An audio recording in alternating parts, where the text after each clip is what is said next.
Hello there guys, this is Christy Lewis from Dostoevsky in Space, and today is going to be another unedited video. It's going to be my wrap-up for November and my December TBR. So it's November 28th, so there's still a few days left in the month, and I'm hoping to finish a few more things before the end of the month, like for Project Gutenberg, readathon, and I'm also in the middle of a memoir, which is amazing. But I try not to talk too much about books that I'm currently reading, because I'm always currently reading a lot of things and there's no guarantee that I will finish them. So I won't talk about those. So the things that I finished this month and some of my favorite things from the month.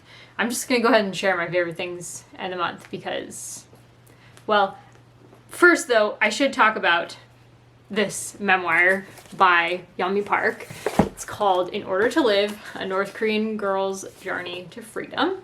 And this is a memoir about Yeonmi Park escaping from North Korea when she was 13 with her mother. And it's about their life in Korea, first of all, which they were from a much poorer background than the other memoir that I just recently talked about on this channel. So it was interesting to hear about their life because it was very different from the one who had better what's called songbin, which is basically like social currency. They had like a higher rank. The other girl's memoir that I read, what was that one called? The Girl with Seven Names, Hyunso Lee, which also I loved. That biography was incredible. Memoir, not biography. But this girl and her mom had like no social status or very bad social status, basically. So they were starving when they went to China, and then they were sex trafficked. And finally, it's about their journey of how they finally made it to freedom. And she has very strong opinions. So I've been listening to like every single interview that I can find with her, and she is like incredible. Like, she's such an incredible speaker. And I read this whole book physically, so I just have so much to say about it. I'm hoping I can film and edit a review of it, but I don't know. Even this is, I'm not feeling good, so I don't know. I might not even try, but we'll see. I read this for the Fall Into Reading Challenge, and I'm so glad that I did. And some of the things that I'm learning about China from her have been like convicting me. I was kind of thinking that China was going to be my next deep dive, like I've done with Russia and Korea, because I'm enjoying some Russian, Korean, Chinese dramas and Chinese music, particularly Lay Zhang, who was a member of EXO, which is a Chinese-Korean group, a dance and singing group. And he's the rapper, and he was one of the rappers, and he's so good. I love his new song, Veil. Incredible song. There's an English version too, so I'll link the video down below if you want to see it. Like, his videos are always so gorgeous, and they really, you can tell where they're from, you know, you can tell they're Chinese. It's just so gorgeous. So I was thinking I wanted to get into China, but I don't know, I just feel very convicted about that because I just feel like China has so many human rights abuses that they're not being held accountable for, including all the sex trafficking happening to North Koreans and sending North Koreans back to North Korea instead of providing political sanctuary. And yeah, just this book has changed my perspective on a lot of things. It's really one of those books that's like gonna stick with me for a very long time, like the book by Hyunso Lee. So, highly recommend this. I really hope I can review it because it was incredible. So one of my favorite things of the month was Veil by Lay Zhang. So I will include that down below for you. And another thing that was my favorite things of the month was some of the interviews with Yeonmi Park. So I will link a couple of those down below as well. And okay, so oh, you know what? I had a video that I put out where she was being interviewed. I'll link that video down below. And if you're interested in more of what she has to say, then you can check out her other interviews. So anyways, the other things that I have finished this month were Southern Horror's Lynch, Law in All Its Phases by Ida B. Wells Barnett. And Ida B. Wells Barnett was a civil rights activist who I can't believe I've never read anything by her. I can't believe I'd never read this. This was a pamphlet that I read for Rating Project Gutenberg. It's free on Project Gutenberg, and it is so powerful and disturbing and upsetting because she quotes from the newspapers of the day. When was this published? 1892.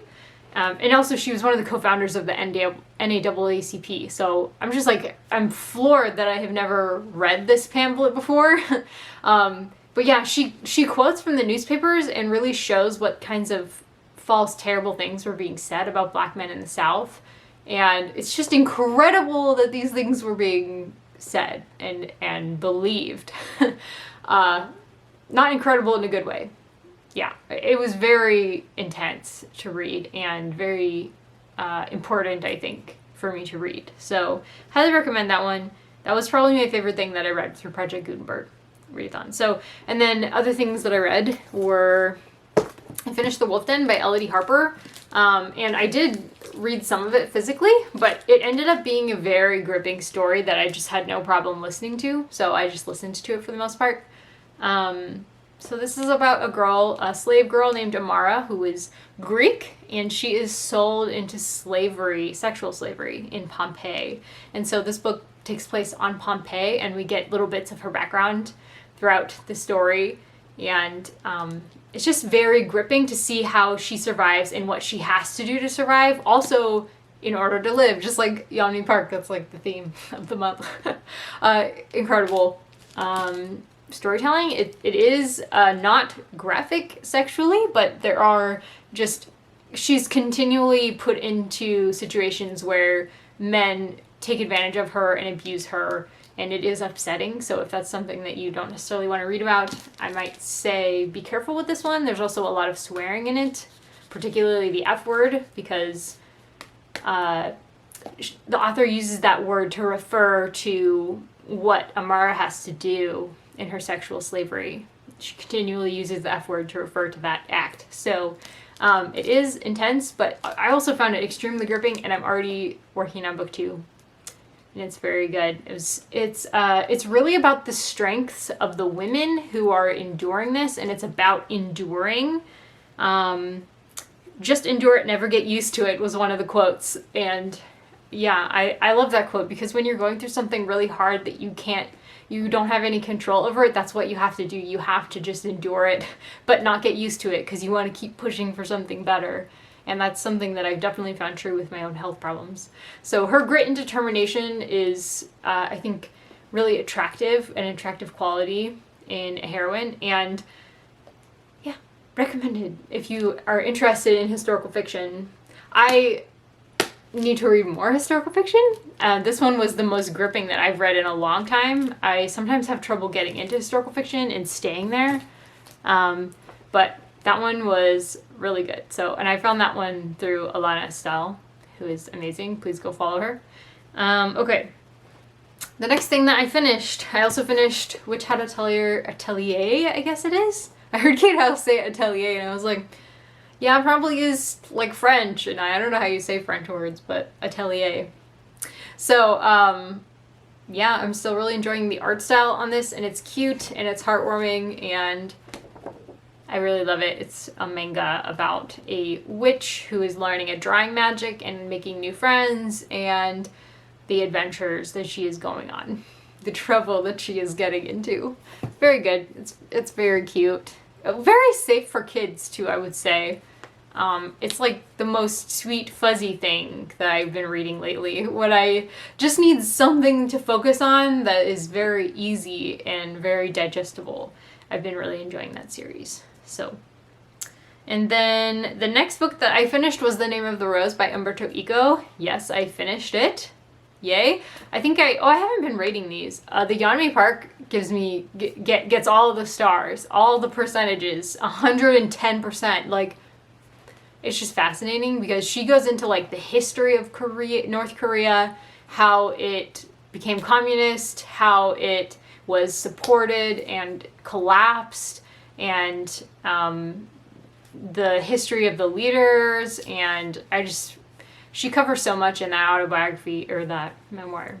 Yeah, highly recommend that one. And The Wolf Den, I think I would also give, like, a very high rating. I really had no complaints. I think when I'm listening to audiobook, a lot of times I'm gonna be a little bit less critical in my analysis of it, but it was just a very enjoyable audiobook. Yeah. So The Name of the Rose, I would probably give, like, maybe slightly above a 3-star, and mainly that's because it's so long. And if you've been around lately, around my channel, you will know long books have not been the thing for me lately. I have not been into long books. So if it had been like a 300-page book, I probably would have given it like 100%. There was so much good stuff in there. There was a lot of good quotes in there. It was just that there was just way too much. And I did physically read most of it because whenever I listened to it on audiobook, there was a lot of like droning on periods that I could not pay attention to unless I was physically reading. And it's not that those things weren't interesting. A lot of them were. It's just too long. It's just too long. So this was a debut novel published in 1980. The Name of the Rose by Umberto Eco, in Italy, in Italian, and it became an international bestseller, and that was such a surprise, but it won a lot of awards, and I can see why. Like, it's very philosophical, it's very convincing historical fiction, and it has a mystery plot, so there is a plot running through it to keep you very invested, I think. And then the conversations that are happening are like things that you would expect characters of this period and setting to be having. Like, the conversations are so, like, that's exactly what they would be thinking about. So we're following 2 monks who are on their way to a monastery, and they arrive at the monastery, and their goal is to be holding a discussion in between the Pope's envoys and just leaders in the Catholic Church and in the state of Italy, kind of holding a meeting between them. And it's like a pre-meeting, basically, before the real things happen. And so they arrive at the monastery, and then suddenly people start getting murdered. And so you're trying to figure out what's going on with the murder. And there's a lot of discussions between the various monks and different members of the Catholic Church about things like, did Jesus laugh? And what is the point of laughter? And physiognomy, the bureaucratization of heresy, and how it can be, the truth can sometimes escape us and be very hard to figure out if there even is a truth. You know, yeah, it was really interesting. The conversations were... It was an examination of the meaning of truth, and it's examined from theological, philosophical, scholarly, and historical perspectives. So it was a little over my head in all that sense, because even though I read it physically and I went back over my notes, I felt like, I don't know, I still don't really get this book. So yeah, but I think if it was shorter, maybe I would have had an easier time, or at least it wouldn't have taken me 3 months to read, and then I would just have a better understanding of it because I would have read it more quickly. So that's just a me problem. That might not be a you problem. If you can really get into a book and knock it out, you know, a 700-page book or whatever. I don't know how many pages this was. It was just very long. But if you can do that, then this might be okay for you. So, yeah. Really interesting. And it does talk about some things that I really did vibe with, like how true learning must not be content with ideas, which are in fact signs, but must discover things in their individual truth. So basically, it makes sense that this is a mystery novel, because the Sherlock character and the Watson character are trying to solve this mystery, and they're trying to follow the signs and to get to lead to the truth of the mystery. But that's also another level of the book. He's talking about how God can speak to us through signs that we have to piece together. Interesting stuff. It was very good. But yeah, so I really enjoyed that. And then I DNF'd 2 books as well this month. And, oh, and I, by the way, read The Name of the Rose with Victoria. And I'm really glad that I read it with her, because without her enthusiasm for it, I don't know that I would have continued. And I still don't really know if it was like the best decision to continue. But I did finish it. So, yeah. Yay. Anyways, okay. So I DNF'd Rasselas by Samuel Johnson at around like 44% or something like that. Because I was just sensing that it was going to be a 3-star book. And even though it was very short, I think honestly it should have been shorter. That was kind of everybody's conclusion in the live show. We were like, this could have been an essay and it would have been great. Or if you'd revised it a little more, you know, I feel like his sparkling wit and personality, Samuel Johnson's has such wit and personality that we were all kind of surprised that this was so boring and had no character development at all. It was basically just very dry allegory in a story format for some reason. Like, none of us were... Part of it was probably because it was written so quickly in order to meet bills, which is common with classics, it seems like. So none of us were like, yeah, this is the best thing ever, but I think everybody kind of gave it about 3 stars, and I was just thinking that I don't feel like finishing a 3-star book. I just finished The Name of the Rose. Give me a break. So yeah, yeah. It was published in 1759. Yeah. And there were some good quotes in it. I feel like it's the kind of book where if you're gonna really like this book, you're gonna enjoy reading it a lot, because the ending is not gonna save it for you. So it's following a prince who is living in like this happy valley place where there's no problems, and he tries to escape the valley because he's not happy there. And he discovers that the real world, you also can't be happy there. Basically, it's like nobody's really happy with where they're at, and everybody envies everybody else. So just stop doing that. You're never going to be perfectly happy. Just enjoy life as it is, kind of a thing.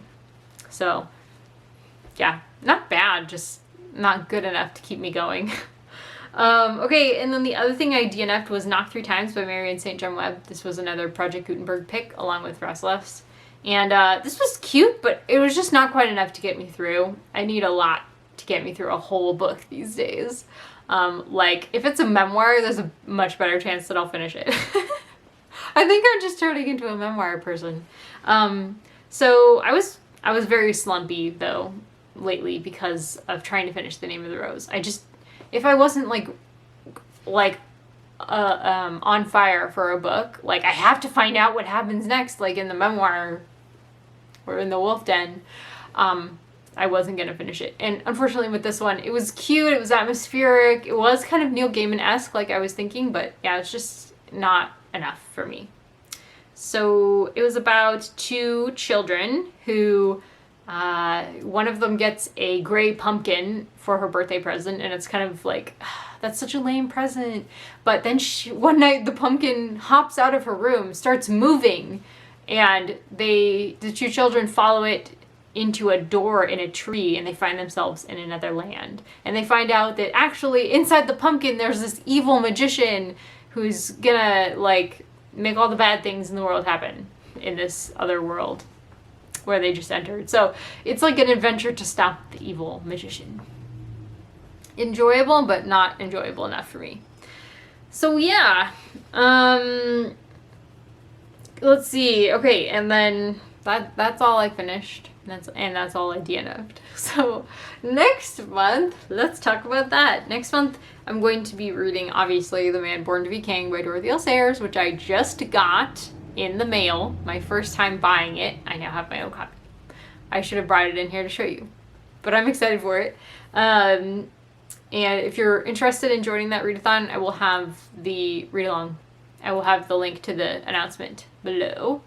And then also Demons by Fyodor Dostoevsky. I've already actually started this one a couple months ago, and I was really enjoying it, but it wasn't something that I could read at the same time as The Name of the Rose. It was really dragging for me to be doing both of them at the same time. But I was really enjoying Demons. It's just, there's going to be a lot of setup. I got to be prepared for that. So I'm excited for Demons. And then we have Advent by Fleming Rutledge, which was something that Katie with Life Between Words, from Life Between Words, she is like hosting a very casual buddy read for Advent of this. And I told her, I don't know how much I'll be able to get rid of this because I am hosting 2 other read-alongs this month. But I wanted to jump in and just see what it was about and see if it was something that I could be interested in reading. I need to find some more Christian nonfiction authors to try. Somebody recommended Confessions. That should be a good one for me. Oh, it looks like I need to go. My mother-in-law's calling. Let me know down below what you're going to be reading next month and what you enjoyed this month. And I'll talk to you soon. Bye-bye.